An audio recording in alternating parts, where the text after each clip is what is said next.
Hello everybody, and welcome to Creating a Single Panel Cartoon, Lesson 2, Getting Down with the Background. Well, what's the objective of this lesson? First is to develop a setting that will convey the cartoon concept, learn some general principles of perspective, and more on the history and background of the characters. That's what we're planning to do with this lesson. So let's get things started, shall we? So in this background squared lesson, in a cartoon, backgrounds can run from simple to elaborate. In a similar vein, the history of your characters, if they recur, also can be conveyed in how they talk, what they wear, and whatever history you want to introduce concerning them.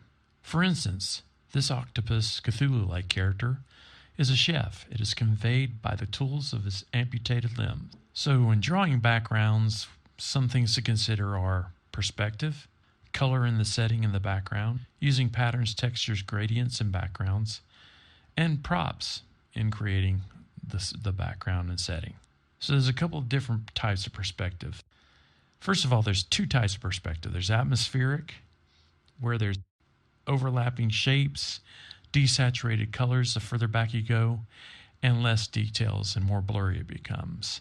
Now, the way I handle my backgrounds in my cartoons is I try to steer away from using any sort of outlining or line work in my backgrounds. While the foreground has some definite line work to it, once you start seeing buildings, I use mainly color and maybe some shading to convey an idea of detail in these backgrounds. So that's atmospheric. As far as linear perspective goes, we have examples of those different types of perspective.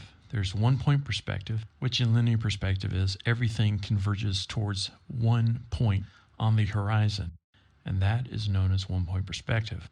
In two-point perspective, you have 2 points on the horizon line, and it's on the horizontal line. In terms of linear perspective, you'll have 2 points on the same line, horizon line. And then for 3-point perspective, you'll have 3 points, and 2 will be on one horizon line, and then the third will be on a vertical horizon line as well to show how tall a building is, or maybe seeing it from above.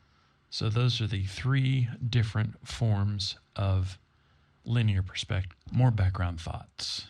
When incorporating your characters into the background, it's important to make sure that you contrast them with the background. So this includes things like having more detail on these characters than the background.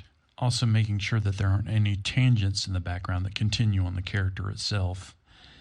And finally, that you want the character to be the central focus, and that is either you could make the background far more colorful than the character itself, or you can make the character far more colorful than the background that they inhabit.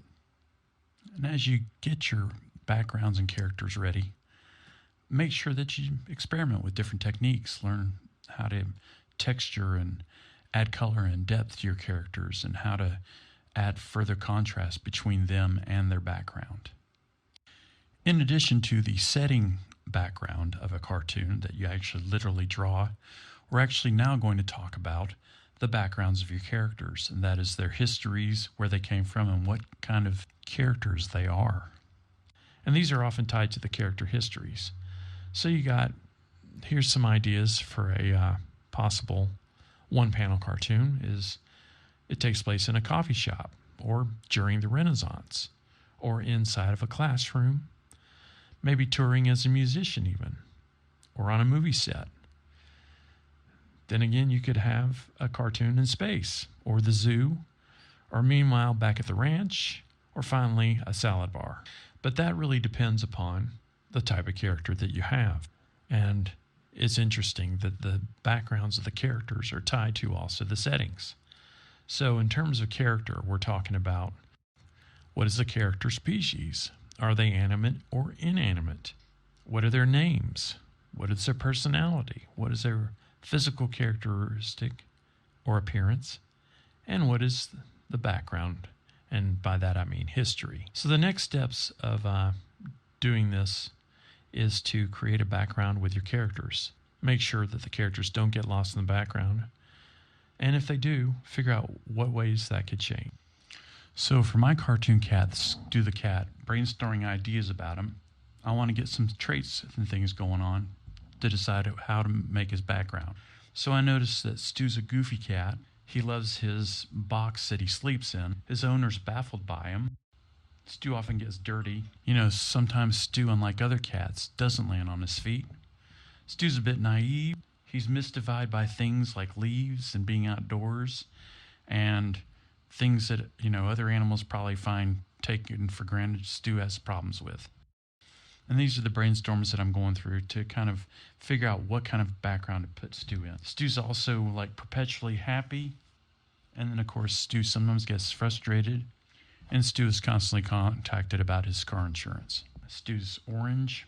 Maybe we may do the whole orange cat thing. But I think it's a little bit played out with Heathcliff and Garfield. And so you get an idea here of the different kinds of brainstorming that occurs around your characters and, just different thoughts on them. And, of course, some of these characteristics will work and others will not, depending on how you move forward with the cartoon. But it's good to have something to start out with. So now that we got Stu's characteristics nailed down, we're going to move on and figure out, just kind of create a background of one of his favorite settings. And by that I mean his cat house, which is a box. I'm doing a very quick sketch, although it's a lot. And this is showing Stu's cardboard box. Just kind of drawing it, getting it ready for him to inhabit. He's got a little welcome flap there on his box. It's a little taped up because it's old and ratty looking. And yeah, that's kind of like, and of course where this box is right next to a door where the owner can come and drop food down for Stu. And I didn't include his cat dish, but it probably would be over there on the right. And of course, in case Stu isn't able to read, or it's for others' benefit, that actually I also write Stu's place on the side of the box. And as you can see, I drew the door frame here to kind of give an idea of placement of Stu's house in the hierarchy of the larger house that's outside. And there's me telling labeling the different parts of the cartoon. So there you go, everybody. Good times, and I hope this helps out with you guys in regardings to Stu and creating your own cartoon backgrounds. And I hope to see you in the next lesson for Lesson 3.